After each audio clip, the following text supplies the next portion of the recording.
Hi everyone. I heard you guys learned about history, is that right? Last week? And I think Josh moved on from European contact all the way to residential schooling. Did you go up to 60s school? Didn't do that. Not going to cover any history. I'm going to cover, three things I'm going to cover actually. Let me just, I wrote this as First Nations, Inuit, and Métis, and these are all Aboriginal peoples, but you'll understand why I wrote all three of them. There's three things that I'm going to talk about in this presentation.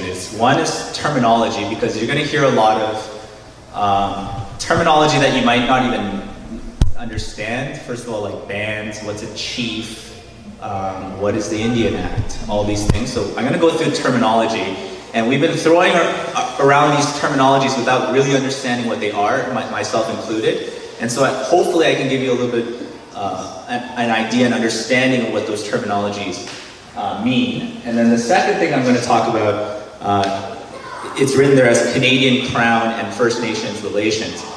Crown government, same thing, okay? So the Canadian government, its relationship with First Nations people, what it's like today. And so I'm going to speak about that. And then finally, I'm going to talk about some of the contemporary issues. So some of the issues that First Nations people, Métis, Inuit people face today, and some of the issues that are happening. So those are the three things that I'm going to focus on.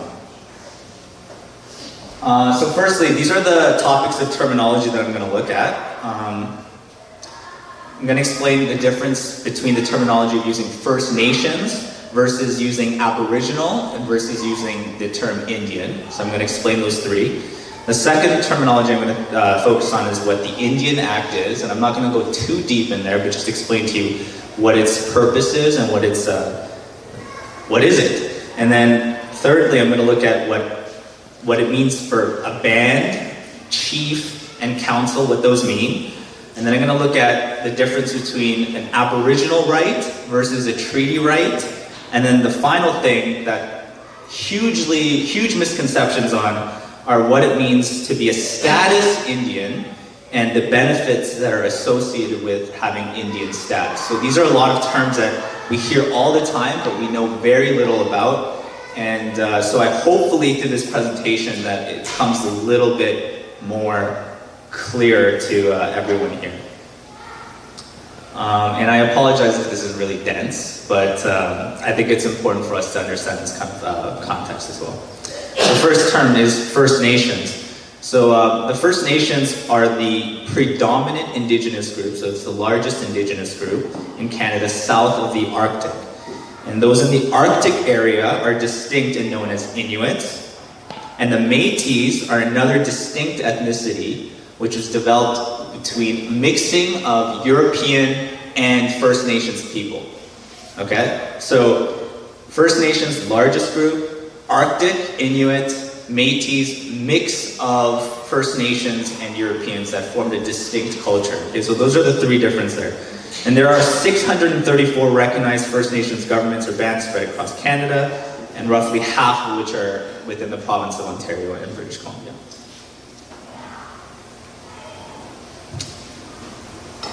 Aboriginal. Aboriginal is essentially the umbrella term, so it covers all three of these things. So if you say Aboriginal people, it includes First Nations people, includes Métis, and it includes Inuit. And the bracket there is just a Supreme Court decision that recognized Métis, so the mix of Europeans and Indigenous people, as an Aboriginal, distinct Aboriginal people. So where does Indian come in then? So why does the term Indian still exist? I don't know if Josh spoke about why the term Indian exists, but initially when the Europeans came to Canada, they thought it was India, so they called them Indians. But it continues to exist because in our Constitution, which is the highest law of the land, in our Constitution we refer to Aboriginal people as Indians. And since 1867, when our Constitution Act was first written, the term has continued. So That is why the term Indian still exists. So, in other words, if you can read the bottom, in other words, it's because really some old white dudes, when they were writing the Constitution Act, they just said, let's call them Indians, and so that's why that term Indian still exists. And Indians, the term Indians includes anyone that is registered as an Indian or a status Indian, and anyone who is entitled to be registered, and I'm going to explain that a little bit later on. So that brings us to what is the Indian Act. So the Indian Act was passed in 1876, and the reason why they created the Indian Act is they wanted to define what it meant to be Indian. Because within the Indian Act and within the Constitution, the government of Canada promised Aboriginal people certain benefits. But they didn't want to give anyone that said, hey, I'm Indian, those benefits, so they delineated a line for what it meant to be Indian and what it meant not to be Indian. So for instance, Section 9124 of the Constitution Act gave the federal government, so the government of Canada, the exclusive authority to make laws governing Indians and lands reserved for Indians. When they wrote that, they were like, okay, what does Indian mean? And so Indian Act was created to delineate who is Indian and who is not Indian. And the ironic part of this is, again, these are non-Aboriginal people creating these subdivisions of what it means to be Aboriginal and what it means not to be Aboriginal. So it's like if a white person came up to you and said, these are the traits of being Korean, these are the traits of being non-Korean, or these are things that you need to be Korean, these are things not to be Korean. So they're creating this law to define what it means to be Indian. And people that were registered in the Indian Act were Indians, were officially considered Aboriginal, which means they get the benefits.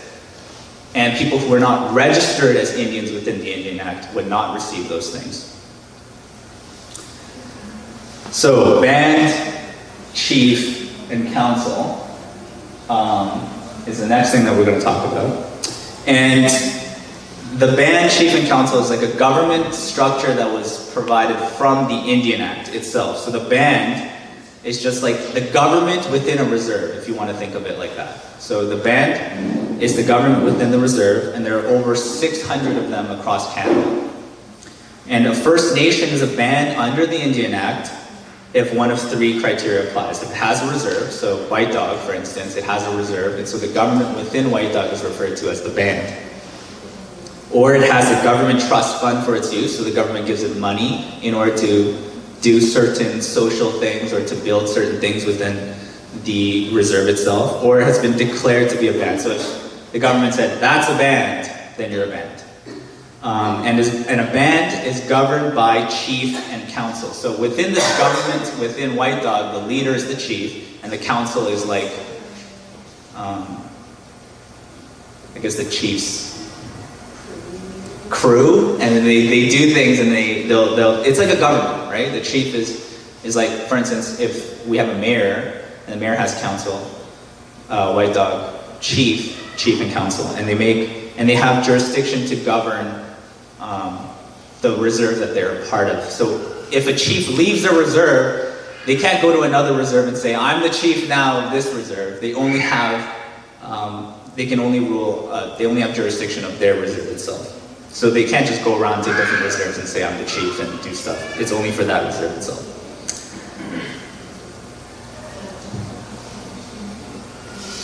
So band council can enter into contracts, can sue, it can be sued, and it can be liable for provincial offenses. And like other government units, the band receives funds. So the band, as the government, receives money from the government to run social programs. And they can also create bylaws, to create laws to tax its people. This is not a very popular decision, but the band can have taxes that they can tax the people within the reserve as well. And they can also pass certain laws within the reserve. So the band council. So how are these people elected? It's usually by secret ballot. So it's like, you'll see sometimes when White Dog, they'll have like say like, oh, vote for someone, vote for McDonald's for the next chief and council. So it's just like if we were to do a vote here, you write a secret ballot, you put your, who you're going to vote for, and they elect their chief and council. It's usually done by secret ballot, but they can do it in another way if they can show that it was how they used to select government in their previous cultural practices. But it's mostly just done by some sort of ballot. All this other stuff, legal mumbo jumbo. All I can say is the chief and council, they have to act in the benefit of the reserve. So they can't just get elected and then just pocket the money. They have a duty, it's called a fiduciary duty, or a duty to act for the benefit of the reserve itself. And the power, this whole structure has been defined within the Indian Act. So some people might think, oh, because they have a band in chief, First Nations people have their own government. It's self-governance. And like, why are they complaining that they always want their own government? Blah, blah, blah, blah.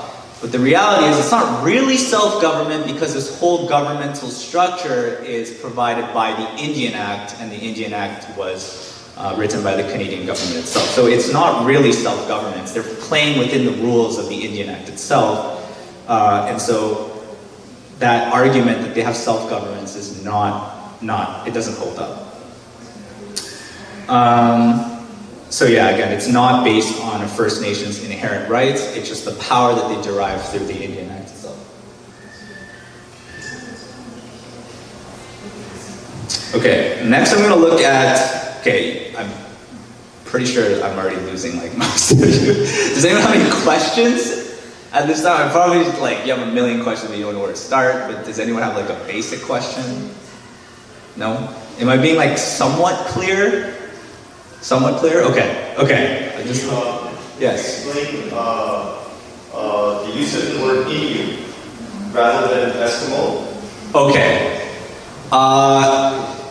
From what I know, Eskimo translate roughly to raw meat eater, and it was a term that was given to them by, I think, the Europeans referred to them as Eskimos. They self-identify as Inuit, which is why they're technically the same people, Inuit and Eskimo. So if you heard the terminology, but Inuit is the term that they prefer. Eskimo was the somewhat derogatory term that Europeans would refer to them. So, which is why there's some controversy with, if you guys know the Canadian football team, I think it's Edmonton Eskimos, is it? Yeah, there's somewhat controversy about that because the term Eskimo was a derogatory term and it means raw meat eater. So I think that was right? That was right, okay. But that's so Eskimo Inuit, yes. So just to be clear, these bands are allowed to conduct fiscal policy? Again, they only have jurisdiction within the reserve itself. Yeah. So yes, they can have a tax system. They can also do some.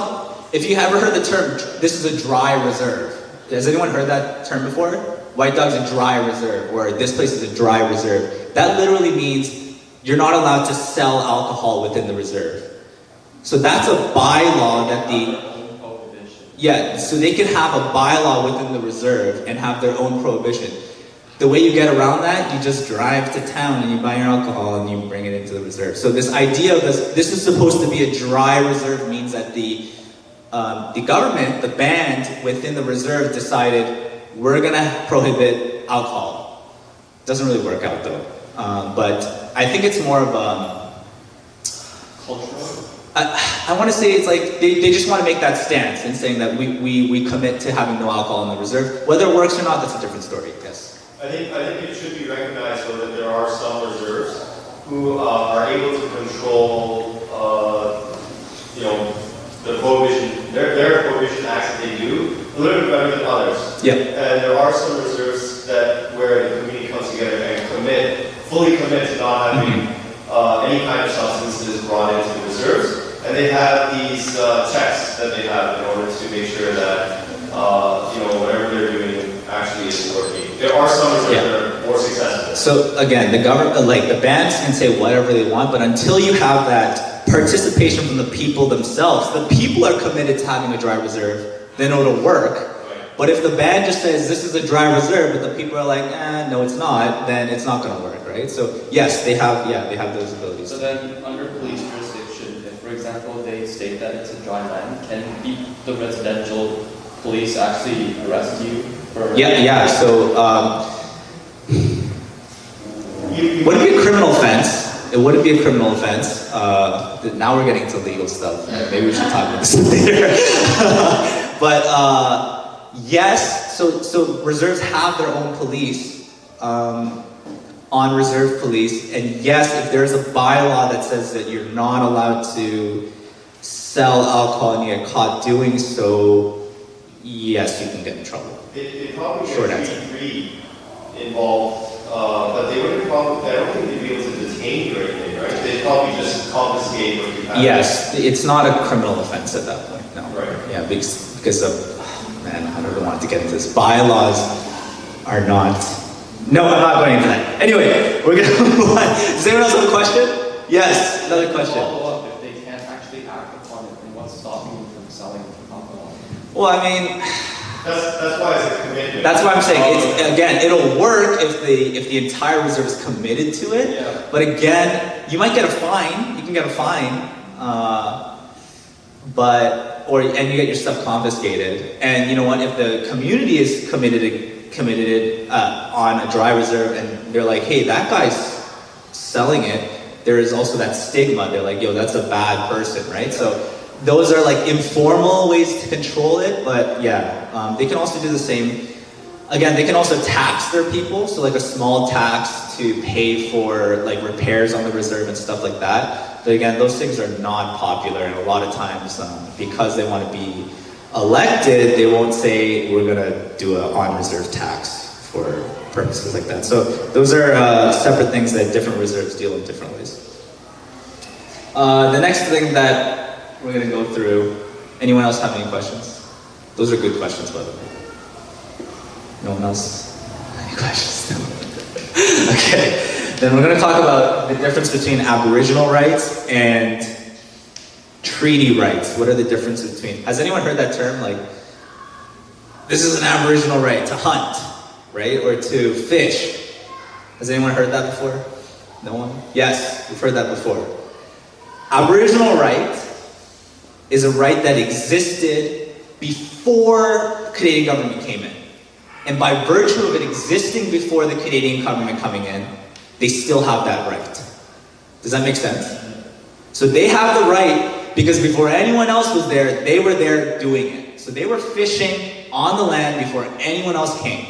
And the government coming in, because they didn't take those rights away, they never said explicitly you're not allowed to fish anymore, they're still allowed to fish on their land. Okay, so that's an Aboriginal right. It is a right that they hold because it existed before anyone else came.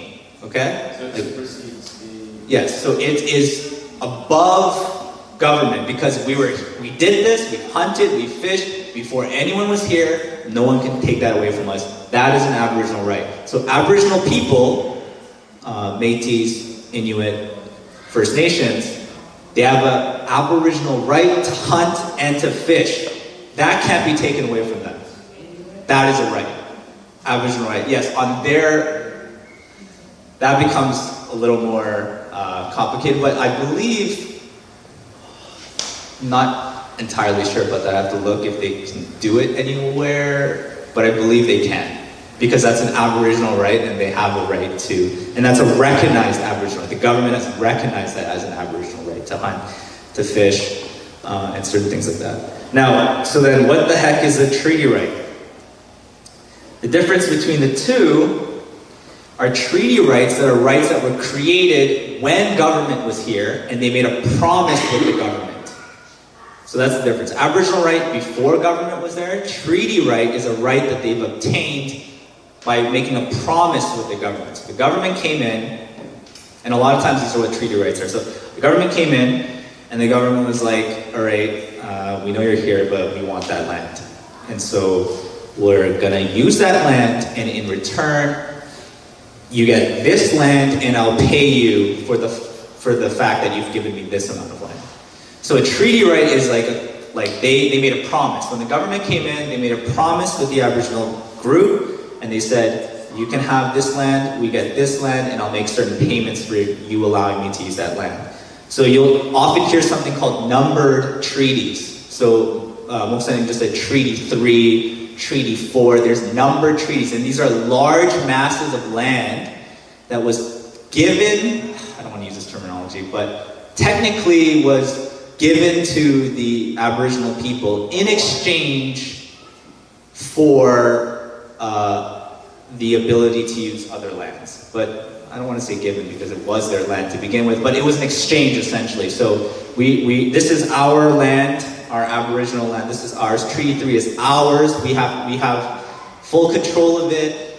That was an agreement made between the government and Aboriginal people when the government came in. Does everyone know the distinction now between Aboriginal right and a treaty right?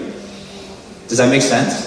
So treaty right with the government, Aboriginal right was a right that existed before the Canadian government came in. Okay?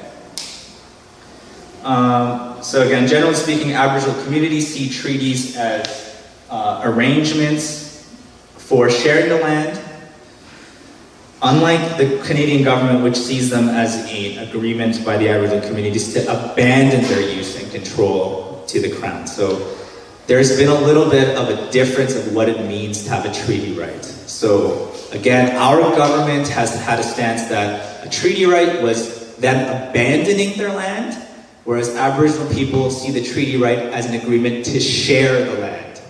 Totally different, right? So if you had a sibling before, and you're like, yeah, I'll share my Game Boy with you, or yeah, I'll share this game with you. That's very different from saying, you can have this game, right? Because sharing means you still have equal ownership of that game.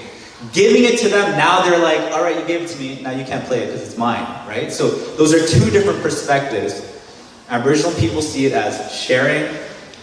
Canadian Crown government sees it as an abandonment of those lands. So that's why there's so much argument in that idea of what a treaty right is. Are they respecting my treaty rights? Are they not respecting my treaty rights? It's because the definition of what that treaty agreement is different, and that's why there's so much argument there. So, talked about this. What's the difference? Aboriginal rights before European contact, treaty rights are with the Europeans, so with the government. Okay. Keep in mind, I know it's hard, but You will stand up. Honestly, keep on. Come to the back. If you learn one thing, I'll be happy. You don't have to learn everything. If you just learn one thing, I'll be happy. The difference between a treaty right and an Aboriginal right. I'm going to ask you after this. So what's a status Indian? Has anyone heard that term? I'm sure everyone's heard that term. I'm status. Has anyone worked in retail before? Anyone worked in retail before where someone's like, here's my status card, tax exemption. Has anyone seen that before? No? Yes. One. And haven't you been like, what? Tax exemption? What does that mean? Right? Why do you get 5% off your jeans? Right? Like, no one else? Okay, well I guess it was just me and Jen. Anyone else? And Susan. Anyone else who's worked at, retail or any sort of goods that you can purchase? If they show you a status card, we're obliged to give you some sort of tax exemption, right? And I've seen a lot of people give a side eye, like, why did they get a tax exemption? I've seen that before. Now, what is that? Why status? What is all this about? So, as we talked about earlier, the Indian Act rears its head again, is a governmental document that recognizes one's Indian identity. So if you're registered, if you're registered under the government as a status Indian, you are given all the benefits that are written within the Indian Act you get those benefits. Only if you are, when it was first created, only if you are recognized as a status Indian. Because the Indian Act, they ensure certain benefits for Indian people. And so the government doesn't want to just say anyone that self-identifies as Indian gets all the benefits within the Indian Act. To delineate, to create a line, they said you have to register as a status Indian. That sounds okay, right? The problem was, there's been a lot of amendments to the Indian Act, but when it was first created, for instance, a huge issue was when an Indian woman, sorry, I don't want to use the word Indian, when an Aboriginal woman married a non-Aboriginal person, do you know what happens? They lost their status.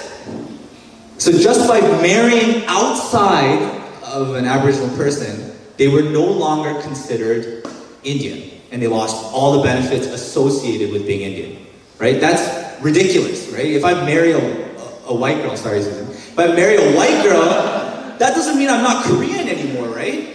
It just means I married a white girl, right? That doesn't change my identity, but the government, the way they saw it was, Indian woman, you married a white dude, you're not Indian anymore. You don't get those benefits. Now, that's changed because obviously that was a ridiculous argument, and so now that they don't lose their Indian status by virtue of marrying outside of Do you believe there may have been a hidden possible racist agenda behind that in order to keep... There's just no question. There's no question that was like... To keep the Aboriginal people within their community and then not have, you know... It's a cost savings measure, right? They're like, that's a lot of money that we have to give. Oh, okay, maybe. And so the government's like, okay, so I guess when Aboriginal women marry outside, they just abandon their status. They don't get those benefits anymore. But obviously that makes no sense. So since then, that doesn't happen anymore. You don't lose status when you marry outside, yes. What about their children? Like, will Aboriginal women going to outside person? Their children, yes. So pre-amendment, so pre the change that they made, they would lose. So if the Aboriginal women lost status, that means their children would status. But since then, they actually made a change to the Indian Act where you don't lose status when you marry outside. And so all those people who lost status, they were allowed to once again go back to the government and register again. So if they could prove that they unfairly lost their status, they could re-register as an Indian under the Indian Act. And if you're Indian, so obviously the government wouldn't want that to happen. Because then you have a whole bunch of non-Aboriginal people say... When your tax exemption card, is it like a health card where it has your face? Yes. Yeah, well, I mean, you have a number associated with you. But then technically, I could just always go shopping with my. But it has your name, your last name has a number. You have a number associated with your identity. Them and they're paying, then it's tax exempt. Right? Yeah. Right. Yeah. You shouldn't do that. I mean, you shouldn't do that because then you're getting benefits that aren't supposed to be given to you. Okay, so. I'm going to go over what this idea of tax exemptions are too. There's a lot of misconceptions like, oh, Indians don't pay tax. Not necessarily true. So we're going to go over that as well, okay? So, did I talk about all this? Yes. What about does the marriage thing apply to men too?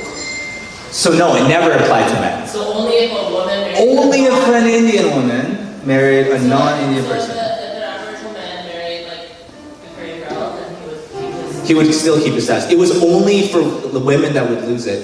And I think the idea behind it, I don't know if this makes any sense actually, was that women bear children, and I think by losing, does that make sense?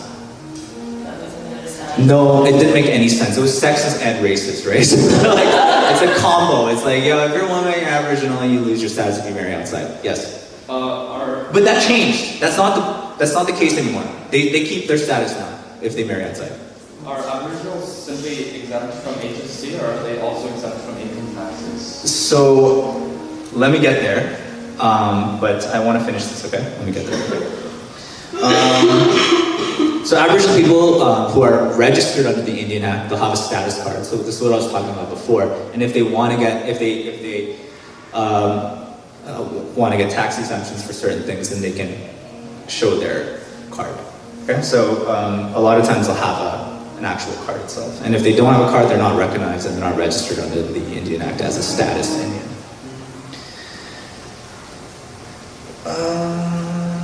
Okay.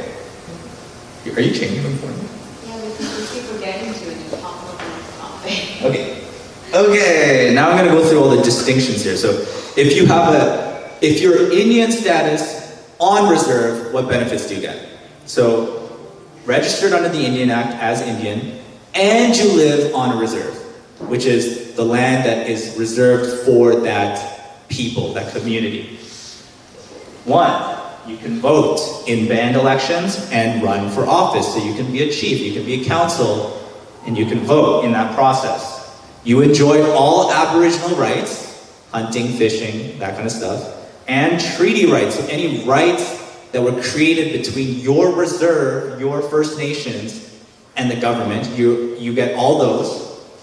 You're entitled to tax exemptions. I'm not going to go into all the specific tax exemptions because I don't even know all the specific tax exemptions. You enjoy rights that are provided to you by the reserve band, such as the right to live on the reserve. And you're eligible to receive health, education, and economic development benefits provided by the Indian Act. So if you're status Indian on reserve, you get all this, okay? There's a difference though if you're an Indian status off reserve. And I have written this in red to show you the difference. I know that's a tiny font. Kristen's like squinting so hard. She's like, what does that say? I'll read them for you. I didn't think it was going to be that small. So there's a difference, which is why a lot of people from White Dog, even though they don't technically live on White Dog, they'll still hold an address in White Dog so that they're technically on reserve. And so you'll hear that a lot where they're like, I don't want to move because if I move, I lose certain things. So yes, you can still vote. That used to be taken away, but that was an amendment. Before, if you left the reserve, you didn't have the right to vote, but now they still do. So they can still vote and run for office within the reserve. Two, they enjoy all Aboriginal treaty rights associated with your First Nations community. Three, entitled to partial tax exemptions. So you may not be exempt from provincial sales tax. So if there's a store on reserve and you live on reserve, you don't need to pay sales tax, provincial and federal. But if you are First Nations registered, but you live off reserve, you'll get a partial tax exemption, which is why when you do retail, you don't just take off the full 13%, you give them partial tax exemption because they're off reserve. So an example of this, and this is kind of what Edward was talking about, Six Nations Reserve is the reserve that is about 20 minutes away from Brantford, which is where I'm working right now. It is the largest First Nation reserve in Canada. Huge. Apparently, they have an Apple store on reserve. Full tax exemptions. So, crazy. And if you buy something that's like $3,000, 13% tax is a lot of money, right? So, I don't want to tell on, you don't know my coworker. She lives very close to Six Nations. She is not Aboriginal. She shops at the Apple store on Six Nations. Because Apple store on Six Nations on reserve, right? Full tax exemptions. So she didn't do it on purpose. As she says, she told them her address, which is off reserve, but I don't think they care. So, full tax exemptions on reserve. They have an Apple store on Six Nations. And they have other stores on Six Nations. But again, yeah, full tax exemptions, full sales tax exemptions if you are on reserve. Not so when you're off reserve, which is why you get a partial tax exemption. Why do they get this? Because it was an agreement. It was a treaty right. That's what the government promised, okay? So stop this with, why do they get tax exemptions? Well, you know, they gave them a huge amount of land and they're given that right. It was a contract that was given to them. And so at least the government is following through on that. Yes, so that was an agreement that was given to them, yes. They also don't benefit from the same, infrastructure and certain things that. Yes, we'll talk about that when we talk about clean water, because that's a huge issue. So it does make sense logically why they don't pay the same taxes. For sure, because they're not afforded the same things. Luxuries. Yes, same government, publicly funded government stuff that are provided by taxes. Anyway, they have a potential to exercise the rights granted by the band, so the living on the reserve and all that kind of stuff, they have a potential, it's on the discretion of the band. And they're eligible to receive some health, education, economic development benefits provided by various provincial or federal agencies, not necessarily Indian Act. So those are differences. And now, this is the final part. If we can go to the, what if you are non-status, but are still Indian, or members of a First Nations community, who has its own citizenship code? Now this makes, technically, we can be a part of a First Nations if they vote us to be First Nations. So certain First Nations community have something called a citizenship code. And they can say, screw the Indian Act, we get to decide who's First Nations or not. Now, for instance, if White Dog decides we're gonna have a citizenship code to recognize our members, as opposed to through the government, they can literally vote any one of us to be First Nations, to be a White Dog person, through a citizenship code. The process of that is that I think it's a ridiculous vote. You have to get, I think, more than 70% of the community, to eligible community people, to vote you as a First Nations person. But technically, you and I can be First Nations on a First Nations reserve who chooses to create their membership through citizenship code, as opposed to through the government. Okay, what does that give you? You can vote in band elections and you can run as chief.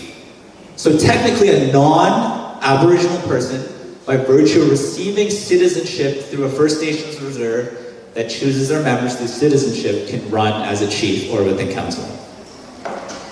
You may enjoy only partial Aboriginal and treaty rights, but I really doubt it. I really doubt you're gonna get, you know, a right to hunt and fish because you've been given a citizenship by a reserve. So we don't know, because I don't think this, I'm pretty sure this has never happened before, but this is a technicality. You're not entitled to tax exemptions, so you can't be like, I'm First Nations on, White Dog now, they voted me, I get full tax. No, that doesn't work like that. And you have potential to exercise rights granted by the band, and again, you're eligible to receive some health and education, blah, blah, blah. Not much there, but you can run as chief and council. Very rare. That was all the terminology that I want to get through. That was a lot of terminology. Question? Are there Aboriginal people who high risk areas or not registered? We're not. Registered. Yes. What are those cases? What are they not registered? So, one, people may have lost their Indian status by virtue of what I was talking about before, and then they never went to re-register. Two, from what I've heard, is they, it's a philosophical argument that they have, is like, why do I need to register with the government to tell me that I'm First Nations? And so they'll refuse to do that, because by doing that, they feel like they're legitimizing the government's process of identifying me as Indian by virtue of me registering as Indian. So I've heard those two things. And then some people, maybe they lost it and they just don't care. I don't know. There's a multitude of reasons, but I've heard all those things, and so. So the Aboriginals have the right to vote in that election? Yeah, of course, yes. Yeah. But again, sorry, I keep destroying this. That's actually a good question, Kristen. So statistics show that Aboriginal people don't vote. They actually vote pretty infrequently. And this goes back to what I was saying to Poyong Samanin. A lot of First Nations people don't want to legitimize the Canadian government. And they believe that by voting for this Prime Minister, they are legitimizing the Canadian government when they believe that that's a facade. We are the first people here. That's us. We want self-governance. And so a lot of people will choose not to vote for that reason. Yes? So as a Canadian citizen, if you want to give up your vote, actually not going to the polls is not actually not giving your vote. So a political statement that you would make if you're choosing not to vote is go to the polls and cross out the ballot and choose that you're not choosing. That's what you would do with your ballot as a Canadian citizen. But to do that process as a First Nations person, even to do that process and participate in the ballot system, and going there and marking your ballot saying, I'm choosing not to vote, legitimizes that process. And so instead of doing that, to make a political statement as a First Nations person, would be not to go to the polls at all. And so it kind of makes it difficult for them because then they don't have a say in the mainstream government. But at the same time, if they participate, then it's legitimizing the government as the power in Canada. And to add to that, I think there's a lot of feeling within the First Nations community that no matter who they vote for, nothing changes. Right. And there's some merit to that. And so that might be another reason. Anyway, let's go on. It would be awesome to see Navy, but this is like, even still, like an Aboriginal party in Canada would still legitimize the Canadian process and the government, which means like maybe that would never happen. Just because of the fact that if there was, it would give a notion that the Canadian government has all rule and power. Right. The Crown has power within the decision-making people of the First Nations, which maybe shouldn't be the case. Which is why they're always asking for self-governance, a true self-government for them, instead of having the federal government deal with their issues. So, wow, that was a lot. I'm gonna ask for everyone to save their questions to the end so I can get through this. Okay, unless it's so pressing. Canadian Crown and First Nations relations. Relationship between Canadian government and First Nations. Here's that scary word again. Crown fiduciary responsibility. Fiduciary responsibility. This means they have responsibility in a position of trust to take care of the best interests of the First Nations people. That's what a fiduciary relationship means, okay? I'm in a position of trust, and my relationship means I have to do my best to look after your best interests. That's the stance the Canadian government has to take by law. Supreme Court of Canada has said, whenever the government deals with Aboriginal peoples, they have to do so with a fiduciary responsibility. They have to do it not for their own interest, but for the interest of Aboriginal people. That's what the law said. What does this mean? This means they have to look for the best interest of the beneficiary. They can't look at the self-interest of the government. It's a bunch of legal mumbo jumbo. Essentially, to state simply, Aboriginal people can't sell their land to anyone, except to the government. So, because the land is held by the Crown, I'm getting deep. No one owns land. We only have title to it. So your house that you own, you have title to it, which means you have the legal right to live there, but technically, the government owns everyone's land. We just own title to our land. And that applies also to First Nations people. So they have title to their land, but they don't have ownership of their land. So no one owns land in Canada. Your house is not your house. You have right to live on that house, and you have it registered to be owner of the house, but technically everything's Crown land. Do you have a question? That's not true in America, right? I'm not sure about America.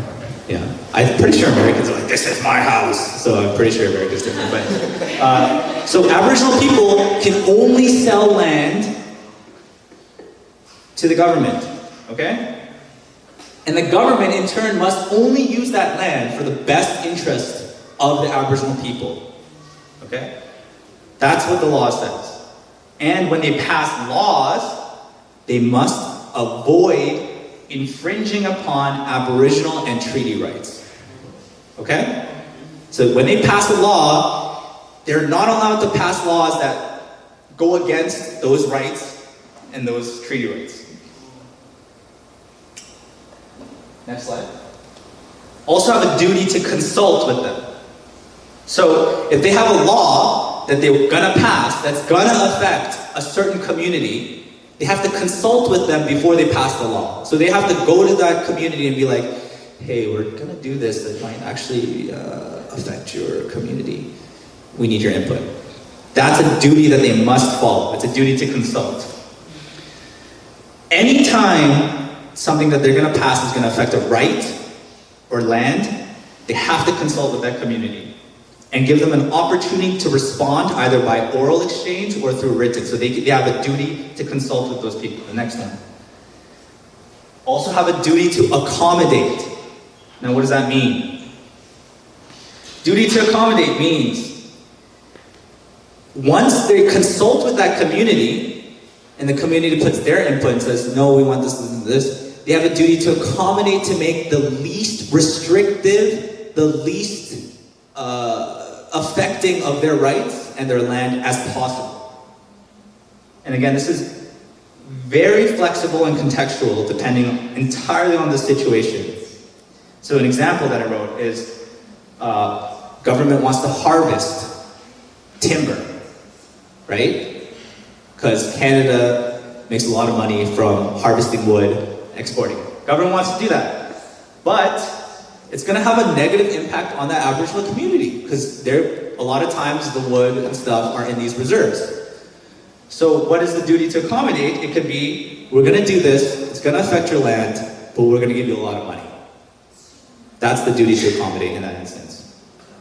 So the benefit obtained from that land, from us extracting that timber, will be shared with the Aboriginal community alongside with the government. That's considered a duty to accommodate. Now, I hope the question that's coming into your head is like, what about all those pipelines? Though that question didn't come into your head? Oh, darn it. It did. Yes, Carmen. It did. It's like, what? If they have a duty to accommodate, duty to consult, what the heck is up with all these pipelines? Next slide. I'm glad that means Carmen's a good student. All of you other people are not thinking. But what's the pipeline? So The oil line? oil pipelines that are going through these communities, that affects their community. That affects the interest of that community, right? If the pipeline bursts, what happens? All the oil goes everywhere, right? That affects their fishing, that affects their hunting, that affects living, right? Pollution that's associated with that. So now we're asking, okay, you have a duty to accommodate, you have a duty to consult, act as a fiduciary. Why are there pipelines that are being okayed? When they want to sell oil. Because the duty to accommodate is not a duty to agree. Accommodating for somebody is not the same as agreeing to everything that they ask for, right? That's true, right? Right? Making a compromise is not the same thing as saying yes, yes, yes, yes, yes, we'll follow everything you say. So, what does that mean? So it's not a veto power. The Aboriginal community can't be like, no pipeline. That's not a duty to accommodate, that's a duty to agree. And the law says it's not a duty to agree. So what does that mean? So if the Crown fulfills their duty to consult and accommodate, they can still go ahead with their plans. So, they can say, this pipeline, we're choosing the routes very carefully. And we're taking all of the safety measures that are possible. It's not gonna burst. We're gonna follow everything you say. You can't put the pipeline through this area? Okay, we'll put it right this way. We accommodated for you. We're worried that it's gonna burst. It's not gonna burst. We have like 70,000 steps and stuff that we did, so it's not gonna burst. We accommodated for you. What about this? Well, we'll do this. We'll do this extra safety check. We'll create this thing so that it doesn't affect you. We accommodated for you. Problem is, History shows pipelines burst even though you say it's not going to burst. It's happened before, which is why First Nations communities are so against them, because they've seen this happen before. And it has happened before on First Nations communities where the government has assured them, no, you're fine. And it wasn't fine. So that's why pipelines have so many people that are like, they're there and they're like, no, we don't want this pipeline. It's not because they just want to say we don't want government to come in and put a pipeline. They know history, they know it's happened before. And no matter how many times the government says we've accommodated for you, we've consulted with you, they don't believe that's enough. That's why there's so many protests going around opposing the creation of pipelines. Does that make sense? Accommodating and consulting is not the same as agreeing. That's why. Okay. Next slide. Okay, now that we've finished terminology, now we've finished Crown, Indigenous peoples, Aboriginal people relationships, we're going to look at some of the contemporary issues. So what are the issues that are facing Aboriginal people today? One, that's a long word, it's overrepresentation in prisons. So Aboriginal adults comprise about 26% of the total inmate population in provincial and territorial correctional services. So provincial prisons, territory prisons, 26% of all people in those prisons, Aboriginal. For women, it's 38%. So 38% of all people in federal jails, which means really, like, bad jails, like you've done something really bad. 38% of those women are Aboriginal. And these are crazy because they only comprise 3% of the total Canadian population. That's what I mean by overrepresentation. They're only 3% of our population in Canada, but women are 38% of the population in prisons, and Aboriginal adults in general are 26%. So that's a huge disparity there. And the question is why? Are Aboriginal people just committing a lot more crimes? Yes, that's true. But why? Over-policing certain communities, racialized policing, and I think what Josh talked about a lot of research has shown criminogenic factors, so factors that influence people to commit crimes, such as poverty, low education, drug addiction, family abuse, all those things are heightened in Aboriginal communities. And those things, a lot of them stem from the abuses that they've faced throughout history. So, yes, one factor is more Aboriginal people commit crimes. Why is the better question?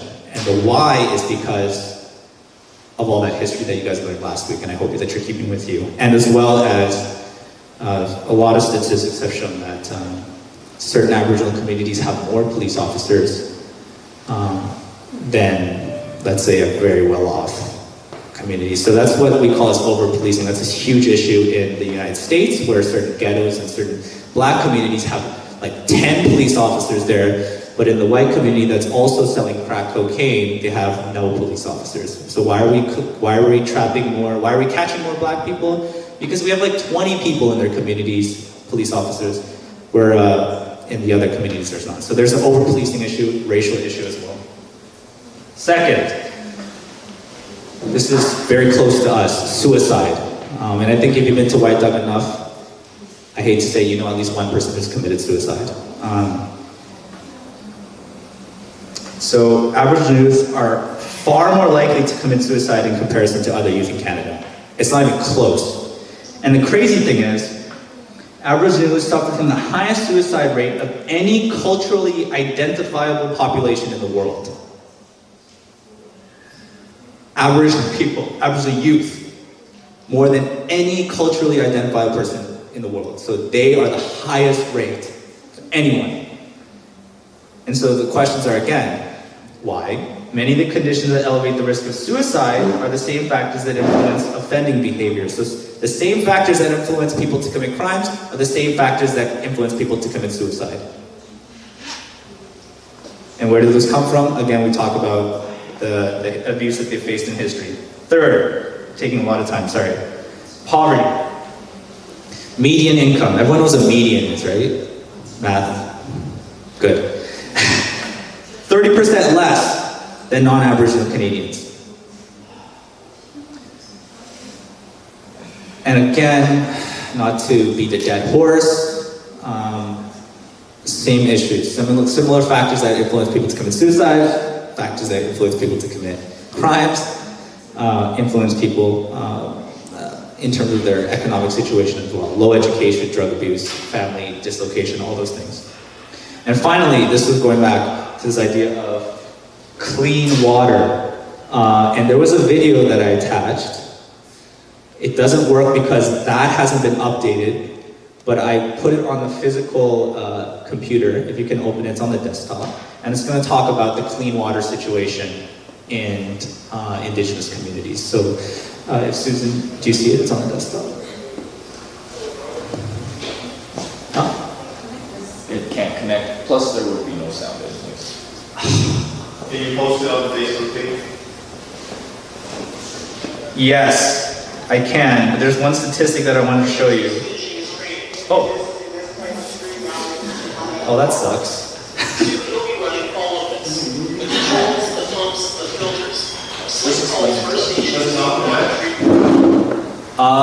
If I could, I could explain it to you, but I don't want to know the numbers.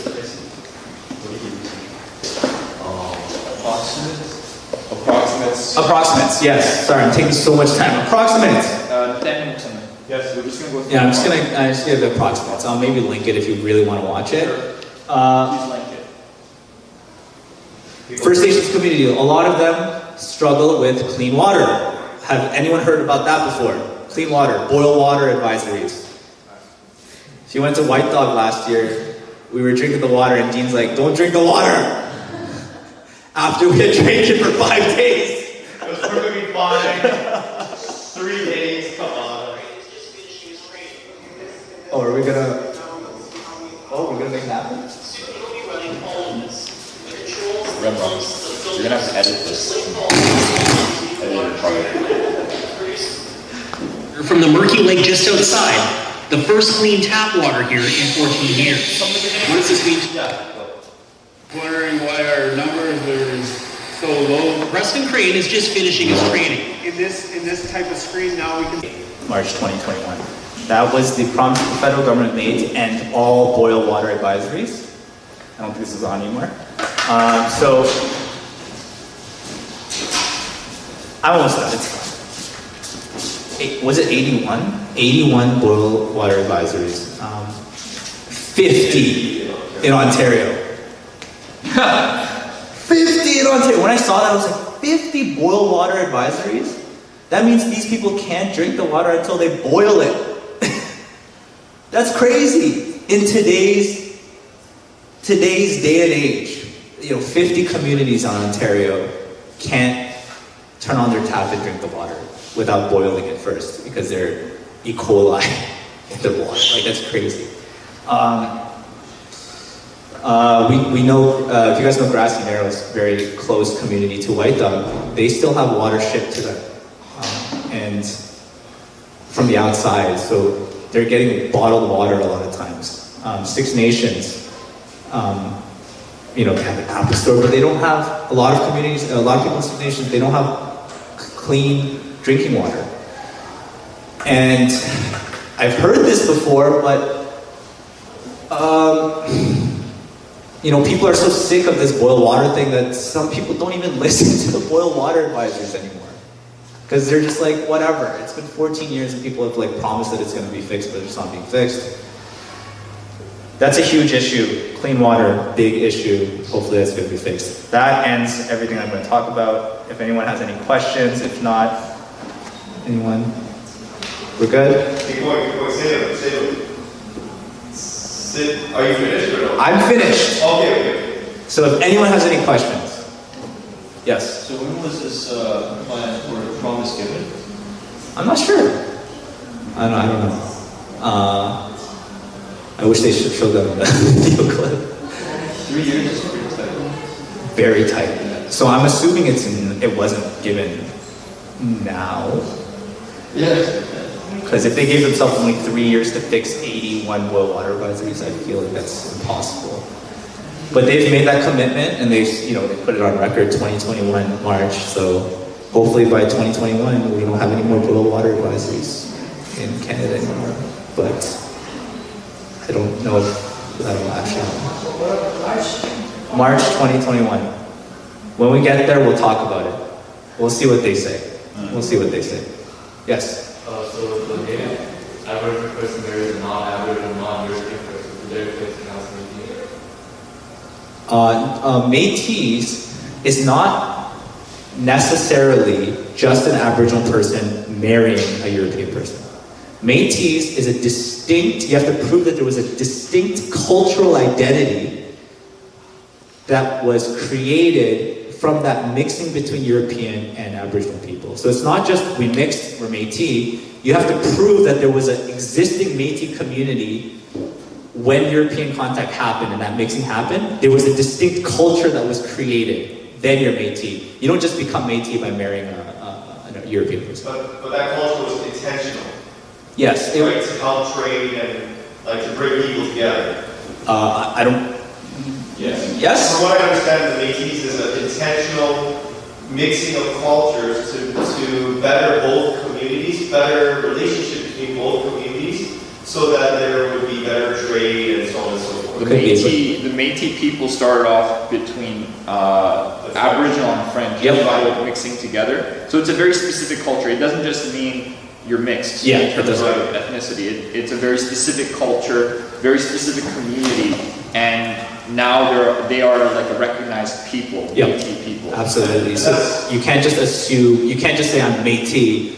My kids are Métis now because I married a French person. That does, no. Métis, you have to prove a distinct connection with a culture, distinct culture with their own cultural practices at the time of European contact. Then you're Métis.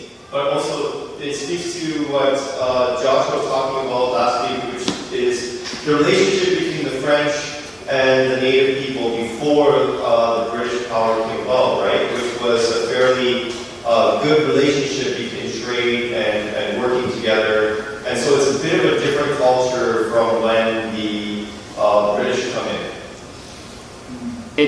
Although we still have to remember that relationship was still problematic because Jacques Cartier, who stepped foot in Canada, claimed it for the French king, and so there was still kind of French people understood it as this land is kind of claimed for France. So relationships were good, but understandings were still different. Right.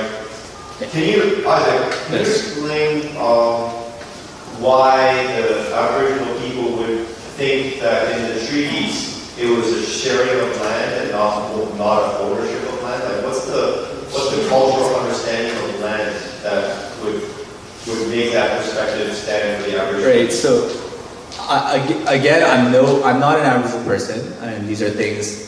Whatever I said today is a huge disclaimer. It has been taught to me, and I don't want to speak for the entire culture, but from what I understand, the idea of land ownership is vastly different from our land ownership. Again, European Western idea of land ownership is I own it, you don't own it. Exclusion. Our idea of exclusion. That's why Americans and Canadians, to an extent, are obsessed with this idea of this is my house. No one can touch me in my house. And the idea of land ownership in terms of culturally for Aboriginal people is more of a communal idea of ownership. Right? So we're starting from different definitions of what it means to own land, which is why it's problematic when these treaties were created. And this idea of an exchange of land for European thought is I now have exclusion. I have the ability to exclude all others from the land, whereas the idea of land ownership from an Aboriginal perspective is a more communal idea. There is not this idea of I own this land and everyone is excluded from this land. The land is not owned by a single person, right? So that's why this becomes a huge cultural issue and this misunderstanding of what treaties actually were. Rema, I think you can stop the video. There's two questions. It's still recording, so. Kristen.